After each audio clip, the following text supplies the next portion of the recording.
rencontrer Philippe Aigrin, qui est est actif au sein du groupe La Quadrature du Net. Il va nous parler des enjeux sur Internet, évidemment, du projet de loi, savoir quels sont les dangers, les dérives possibles, etc. Et lui, ce qu'il combat, et en gros, quel est l'objet, le véritable, entre guillemets, objet du projet de loi. Il a des idées là-dessus, lui et plein d'autres qui sont mobilisés contre le projet. Bonjour, oula. Bonjour. Je vous en prie, entrez tous. Donc dans ce projet de loi renseignement, on a l'analyse qui a été faite par la Quadrature du Net. On a divers outils qui sont mis en place pour, du coup, après les attentats de janvier, renforcer la sécurité.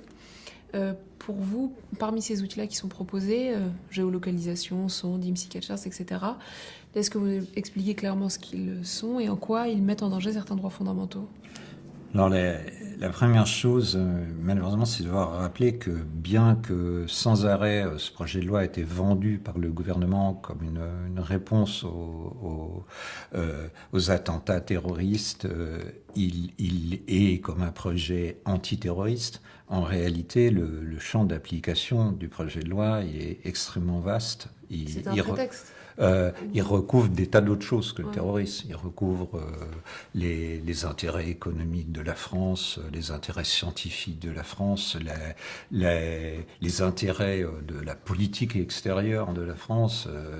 Il a les mouvements sociaux radicaux. Donc on est dans quelque chose qui potentiellement a un impact sur les activités de toute une série de gens qui n'ont rien à voir, même pas par erreur, avec le terrorisme ou c'est la suspicion de terrorisme.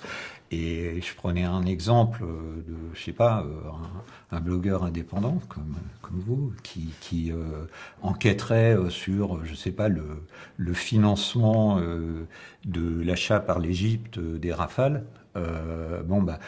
Il serait dans le cadre de au moins 4 des différentes motivations qui justifient, selon la loi, l'intervention et la mise en place de surveillance par les services de renseignement.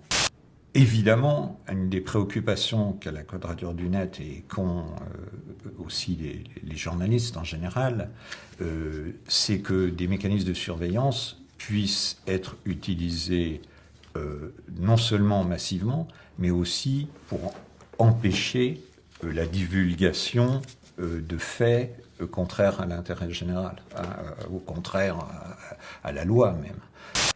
Ça fait des années que Mireille Delmas-Marty avait tiré la sonnette d'alarme dans un livre qui s'appelle « Liberté et sûreté dans un monde dangereux », où elle décrit depuis septembre 2001, mais en fait même depuis quelques années avant, la dérive dans les procédures pénales de toutes sortes vers une philosophie de la sécurité absolue.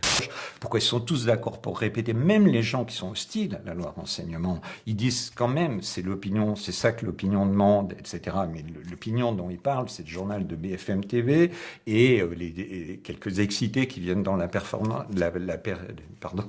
permanence parlementaire. Pourquoi ils sont tous d'accord ?